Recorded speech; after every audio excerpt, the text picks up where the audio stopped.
Presiden UMNO Zahid Hamidi tidak pernah terfikir Dr. Akmal Saleh akan melepaskan jawatan Ketua Pemuda walaupun berbeza pendirian dengan parti.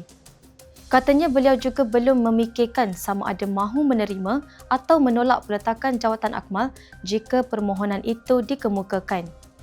Timbalan Perdana Menteri itu mengingatkan pemuda UMNO termasuk Akmal supaya terbuka meraihkan perbezaan pandangan dan berdepan kritikan walaupun tidak sehaluan. Katanya perjuangan politik menuntut sikap keterbukaan untuk menerima hakikat bahawa tidak semua pihak akan bersetuju dan sebarang ketidaksetujuan wajar ditangani melalui penjelasan, bukannya dengan tindakan lain.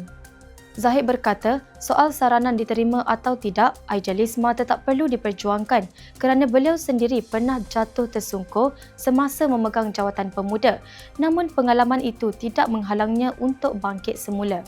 Akmal yang dikritik susulan penganjuran konvensyen khas pemuda UMNO minggu lalu menyuarakan kesediaan berundur tanpa menyatakan sama ada membabitkan jawatan ketua sayap atau pentadbiran kerajaan negeri. Khadijah Juno, FMT.